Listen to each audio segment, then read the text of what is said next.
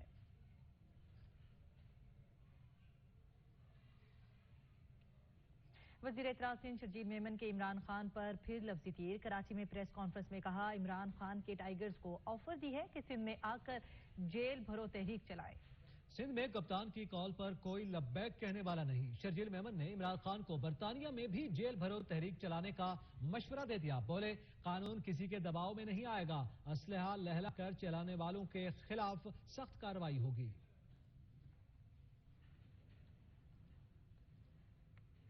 Jail بھرو تحریک کے تحت ملک بھر میں مرحلہ وار گرفتاریاں پیش کی جا رہی ہیں. پی ٹی آئی رہنما قاسم خان سوری کہتے ہیں کہ انتقامی کارروائیاں حکومتی بوکھلاہٹ کا نتیجہ ہیں. وقت آ گیا ہے کہ حقائق اب تسلیم کیے جائے. جس طرح جیل بھرو تحریک ہماری چل رہی ہے سب کے سامنے ہے کہ اس کے اندر ہم نے فیصلہ کیا ہوا ہے کہ مختلف شہروں میں ہر دن الگ الگ شہروں کے اندر جو ہے وہ گرفتاریاں دی جائیں گی. آج گجرانوالہ کا نمبر ہے. اس سے پہلے ہم نے دیکھا کہ ملتان کا تھا, لاہور کا تھا, تو راولپنڈی کا تھا, پشاور کا آیا نمبر. اسی طرح ہمارا کوئٹہ کا نمبر بھی آئے گا اور ہم آپ سب کے سامنے بھرپور طریقے سے عوام باہر آئے گی. آپ دیکھیں گے کہ کوئٹہ کی عوام کس طرح عمران خان کا ساتھ دیتی ہے اور ہم تمام جو یہاں پر عہدیدار ہیں, تنظیم کو چلاتے ہیں, نوجوان ہیں, سب انشاءاللہ عمران خان کے اس حکم پر جیل بھرو تحریک میں بھرپور حصہ لیں گے. اور جہاں تک ابھی شہباز گل صاحب نے کہا کہ جامپور کا الیکشن ہے, آپ سب کے سامنے ہے. یہ جتنا ظلم اور زیادتی کر رہے ہیں عوام اتنی مضبوطی کے ساتھ عمران خان کے نیریٹو اور ان کی بہادری اور جرت کے ساتھ کھڑی ہے اور غلامی کو نامنظور کر دیا ہے.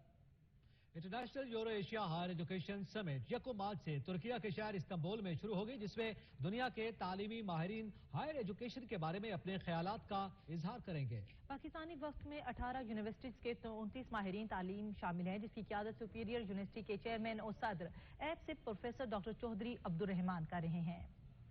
ایجوکیشن سمٹ میں برائے اعظم یورپ اور ایشیا سمیت مختلف ممالک کے 200 سے زائد یونیورسٹیز شرکت کریں گی. پاکستان پہلی بار ایسوسی ایشن of private sector universities of Pakistan کے پلیٹ فارم سے شرکت کر رہا ہے اور سمٹ پہلی بار پاکستان پویلین قائم کیا گیا ہے. سمٹ میں شرکت کے لیے 18 پاکستانی یونیورسٹیز کے 34 ماہرین کا وفد ترکیہ کے لیے روانہ ہو گیا ہے, جس کی قیادت سپیریئر یونیورسٹی کے چیئرمین اور ایسوسی ایشن of private universities of Pakistan کے صدر پروفیسر ڈاکٹر چودھری عبدالرحمان کر رہے ہیں. ایئرپورٹ پر میڈیا سے بات کرتے ہوئے ان کا کہنا تھا کہ یہ پہلا موقع ہوگا کہ پرائیویٹ سیکٹر دنیا کو پاکستان میں ہائر ایجوکیشن کے بارے میں آگاہی فراہم کرے گا. یوری پر روانگی کے لیے ہم ایئرپورٹ پر پہنچ چکے ہیں اور بڑے ایکسائٹیڈ ہیں, بڑے خوش ہیں. وہ جو خواب تھا وہ پورا ہوتا ہوا نظر آ رہا ہے. ہم چاہتے تھے کہ ٹیم کی صورت میں ایپسپ آل پاکستان پرائیویٹ سیکٹر یونیورسٹیز جو ہیں وہ پاکستان کے ہائر ایجوکیشن سیکٹر کو ریپرزینٹ کرے. آج وہ خواب پورا ہوتا ہوا نظر آ رہا ہے اور اس خواب کی تعبیر پہ اویس ڈاکٹر صاحب نے بڑی محنت کی ہے, جو میرے پنجاب کے صدر ہیں, میں ان کو مبارکباد پیش کرتا ہوں. پروفیسر ڈاکٹر چودھری عبدالرحمان کا کہنا تھا کہ ماہرین تعلیم دنیا کو پاکستان میں ہائر ایجوکیشن کے میدان میں اپنی کامیابیوں اور تعلیمی معیار کے بارے میں روشناس کرائیں گے. کانفرنس کے ذریعے دنیا کی مختلف یونیورسٹیز کے درمیان اپنے اپنے تجربات اور معلومات کا تبادلہ ہوگا.